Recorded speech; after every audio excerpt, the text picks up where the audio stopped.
بسم الله الرحمن الرحيم ياسين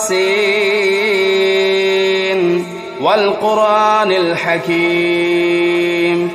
إنك لمن المرسلين على صراط مستقيم تنزيل العزيز الرحيم لتنذر قوما ما أنذر آباؤهم فهم غافلون لقد حق القول على أكثرهم فهم لا يؤمنون إنا جعلنا في أعناقهم أغلالا فهي إلى الأذقان فهم مقمحون وجعلنا من بين أيديهم سدا ومن خلفهم سدا فأغشيناهم فهم لا يبصرون وسواء عليهم أنذرتهم أم لم تنذرهم لا يؤمنون إنما تنذر من اتبع الذكر وخشي الرحمن بالغيب فبشره بمغفرة وأجر كريم إنا نحن نحيي الموتى ونكتب ما قدموا وآثارهم وكل شيء أحصيناه في إمام مبين واضرب لهم مثلا أصحاب القرية إذ جاءها المرسلون إذا أرسلنا إليهم اثنين فكذبوهما فعززنا بثالث فقالوا إنا إليكم مرسلون قالوا ما أنتم إلا بشر مثلنا وما أنزل الرحمن من شيء إن أنتم إلا تكذبون قالوا ربنا يعلم إنا إليكم لمرسلون وما علينا إلا البلاغ المبين قالوا إنا تطيرنا بكم لئن لم تنتهوا لنرجمنكم وليمسنكم منا عذاب أليم قالوا طائركم معكم أئن ذكرتم بل أنتم قوم مسرفون وجاء من أقصى المدينة رجل يسعى قال يا قوم اتبعوا المرسلين اتبعوا من لا يسألكم أجرا وهم مهتدون وما لي لا أعبد الذي فطرني وإليه ترجعون أتخذوا من دونه آلهة إن يردني الرحمن بضر لا تغن عني شفاعتهم شيئا ولا ينقذون إني إذا لفي ضلال مبين إني آمنت بربكم فاسمعون قيل ادخل الجنة قال يا ليت قومي يعلمون بما غفر لي ربي وجعلني من المكرمين وما أنزلنا على قومه من بعده من جود من السماء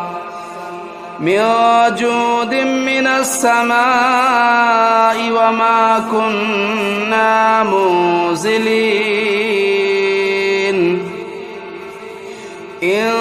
كانت إلا صيحة واحدة فإذا هم خامدون يا حسرة على العباد ما يأتيهم من رسول إلا كانوا به يستهزئون ألم يروا كم أهلكنا قبلهم من القرون أنهم إليهم لا يرجعون وإن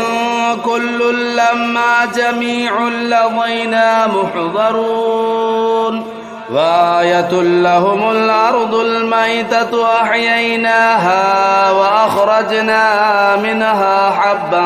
فمنه يأكلون وجعلنا فيها جنات من نخيل وأعناب وفجرنا فيها من العيون ليأكلوا من ثمره وما عملته أيديهم أفلا يشكرون سبحان الذي خلق الأزواج كلها مما تنبت الأرض ومن أنفسهم ومما لا يعلمون وآية لهم الليل نسلخ منه النهار فإذا هم مظلمون والشمس تجري لمستقر لها ذلك تقدير العزيز العليم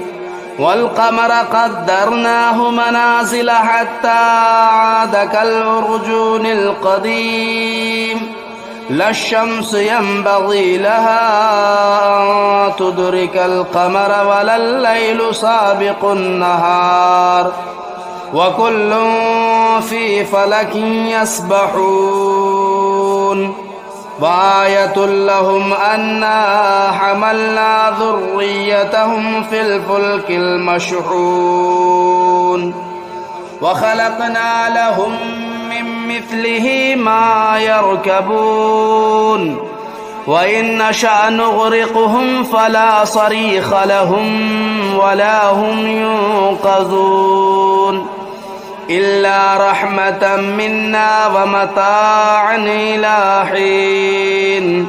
وإذا قيل لهم اتقوا ما بين أيديكم وما خلفكم لعلكم ترحمون وما تأتيهم من آية من آيات ربهم إلا كانوا عنها معرضين وإذا قيل لهم أنفقوا مما رزقكم الله قال الذين كفروا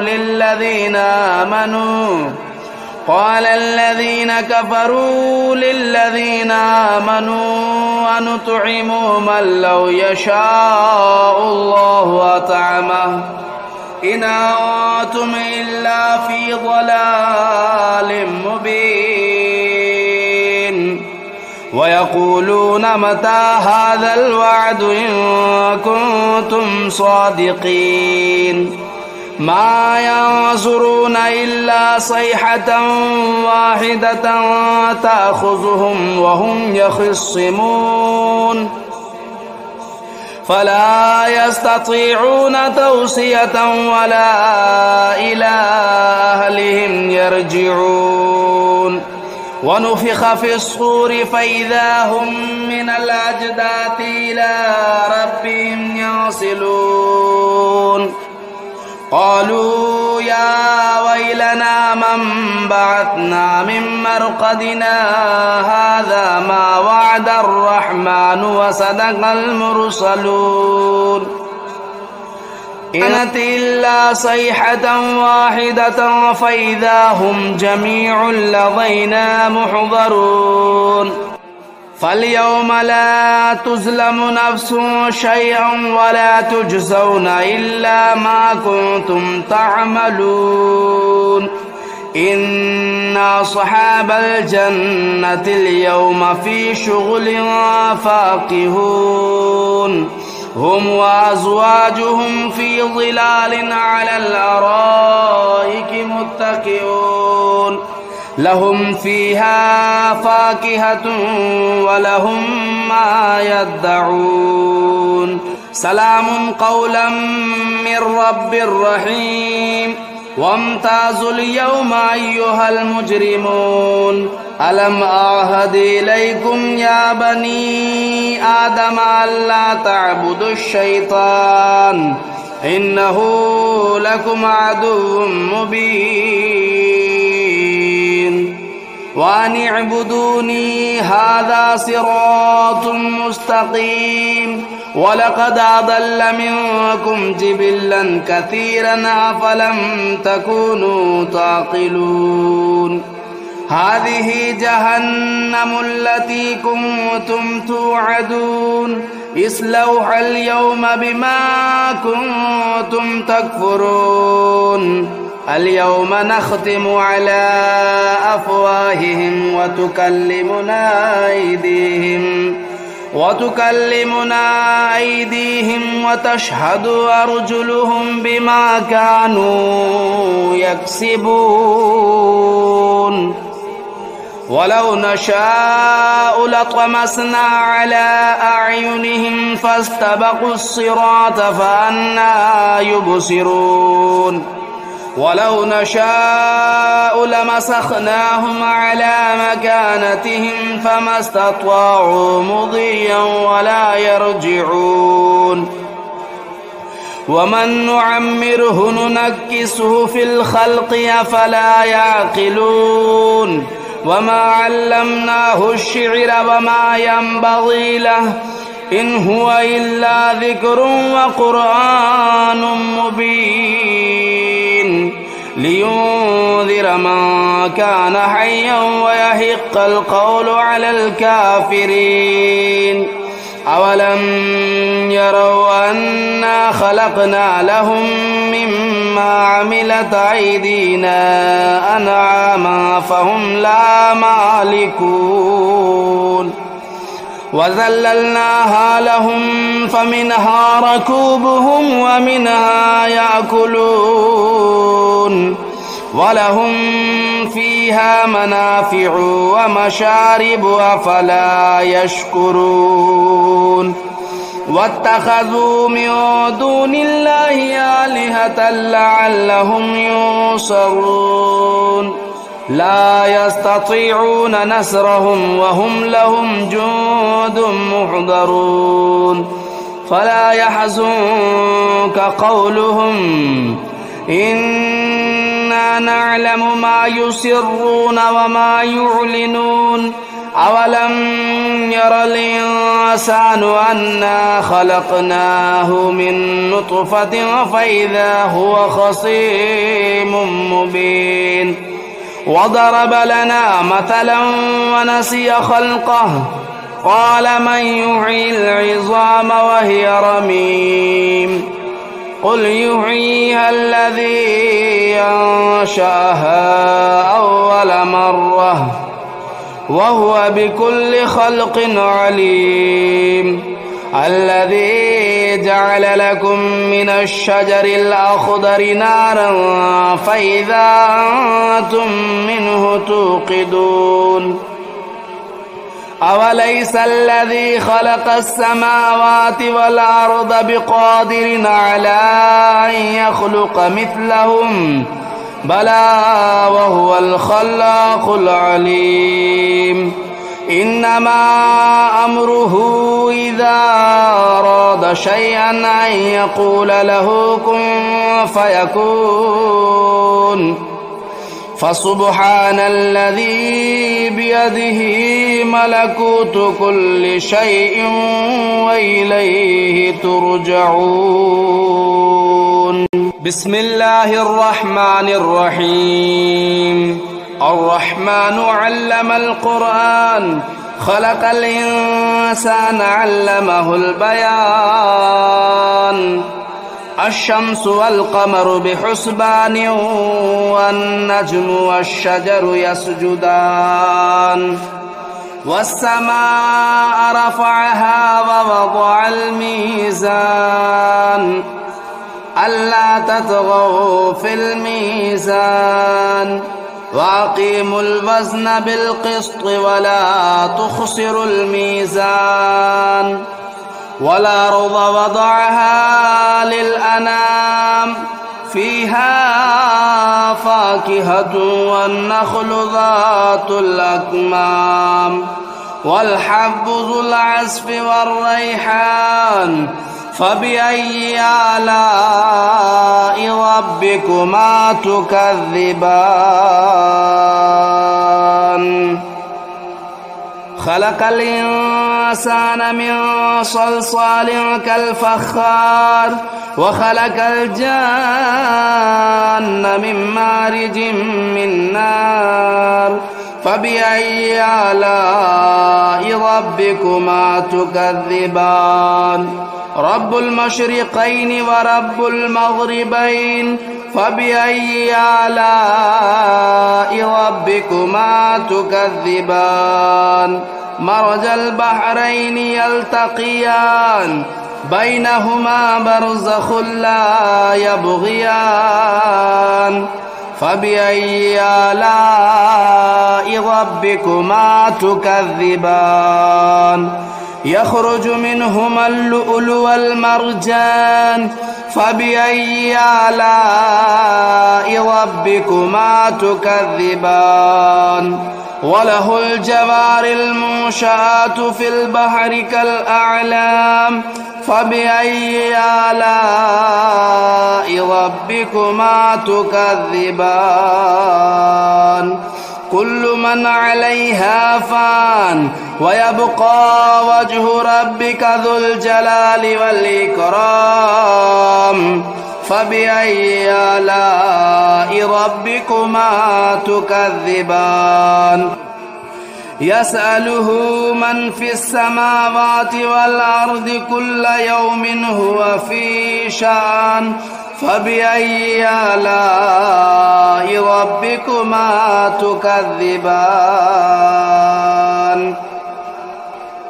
سنفرغ لكم أيها الثقلان فبأي آلاء ربكما تكذبان يا معشر الجن والإنس إن استطعتم أن تنفذوا من أقطار السماوات والأرض فانفذوا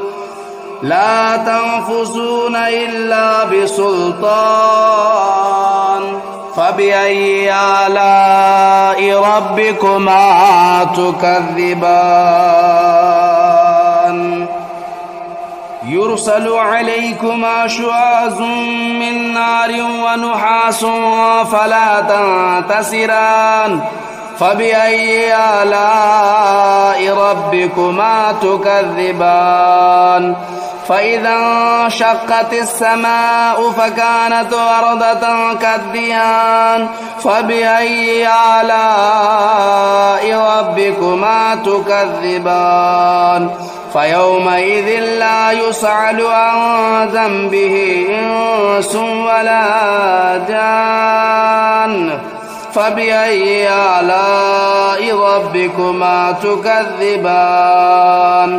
يعرف المجرمون بسيماهم فيؤخذوا بالنواصي والأقدام فبأي آلاء ربكما تكذبان هذه جهنم التي يكذب بها المجرمون يطوفون بينها وبين حميم آن فبأي آلاء ربكما تكذبان ولمن خاف مقام ربه جنتان فبأي آلاء ربكما تكذبان ذواتا أفنان فبأي آلاء ربكما تكذبان فيهما عينان تجريان فبأي آلاء ربكما تكذبان فيهما من كل فاكهة زوجان فبأي آلاء ربكما تكذبان متكئين على فرش بطائنها من استبرق وجنى الجنتين دان فبأي آلاء ربكما تكذبان فيهن قاصرات الطرف لم يطمثهن إنس قبلهم ولا جان فبأي آلاء ربكما تكذبان كأنهن الياقوت والمرجان فبأي آلاء ربكما تكذبان هل جزاء الإحسان إلا الإحسان فبأي آلاء ربكما تكذبان ومن دونهما جنتان فبأي آلاء ربكما تكذبان مدهامتان فبأي آلاء ربكما تكذبان فيهما عينان نضاختان فبأي آلاء ربكما تكذبان فيهما فاكهة والنخل والرمان فبأي آلاء ربكما تكذبان فيهن خيرات حسان فبأي آلاء ربكما تكذبان حور مقصورات في الخيام فبأي آلاء ربكما تكذبان لم يطمثهن إنس قبلهم ولا جان فبأي آلاء ربكما تكذبان متكئين على رفرف خضر وبخري حسان فبأي آلاء ربكما تكذبان تبارك اسم ربك ذو الجلال والإكرام بسم الله الرحمن الرحيم تبارك الذي بيده الملك وهو على كل شيء قدير الذي خلق الموت والحياة ليبلوكم أيكم أحسن عملا وهو العزيز الغفور الذي خلق 7 سماوات طباقا ما ترى في خلق الرحمن من تفاوت فارجع البصر هل ترى من فطور ثم ارجع البصر كرتين ينقلب إليك البصر خاسئا وهو حسير ولقد زينا السماء الدنيا بمصابيح وجعلناها رجوما للشياطين وأعتدنا لهم عذاب السعير وللذين كفروا بربهم عذاب جهنم وبئس المصير إذا ألقوا فيها سمعوا لها شهيقا وهي تفور تكاد تميز من الغيظ كلما ألقي فيها فوج سألهم خزنتها ألم يأتكم نذير قالوا بلى قد جاءنا نذير فكذبنا وقلنا ما نزل الله من شيء إن أنتم إلا في ضلال كبير وقالوا لو كنا نسمع أو نعقل ما كنا في أصحاب السعير فاعترفوا بذنبهم فسحقا لأصحاب السعير إن الذين يخشون ربهم بالغيب لهم مغفرة وأجر كبير وأسروا قولكم أو اجهروا به إنه عليم بذات الصدور ألا يعلم من خلق وهو اللطيف الخبير هو الذي جعل لكم الأرض ذلولا فامشوا في مناكبها وكلوا من رزقه وإليه النشور أأمنتم من في السماء أن يخسف بكم الأرض فإذا هي تمور أم أمنتم من في السماء أن يرسل عليكم حاصبا فستعلمون كيف نذير ولقد كذب الذين من قبلهم فكيف كان نكير أولم يروا إلى الطير فوقهم صافات ويقبضن ما يمسكهن إلا الرحمن إنه بكل شيء بصير أمن هذا الذي هو جند لكم ينصركم من دون الرحمن إن الكافرون إلا في غرور أمن هذا الذي يرزقكم إن أمسك رزقه بل لجوا في عتو ونفور أفمن يمشي مكبا على وجهه أهدى أمن يمشي سويا على صراط مستقيم قل هو الذي أنشأكم وجعل لكم السمع والأبصار والأفئدة قليلا ما تشكرون قل هو الذي ذرأكم في الأرض وإليه تهشرون ويقولون متى هذا الوعد إن كنتم صادقين قل إنما العلم عند الله وإنما أنا نذير مبين فلما رأوه زلفة سيئت وجوه الذين كفروا وقيل هذا الذي كنتم به تدعون قل أرأيتم إن أهلكني الله ومن معي أو رحمنا فمن يجير الكافرين من عذاب أليم قل هو الرحمن آمنا به وعليه توكلنا فستعلمون من هو في ضلال مبين قل أرأيتم إن أصبح ماؤكم غورا فمن يأتيكم بماء معين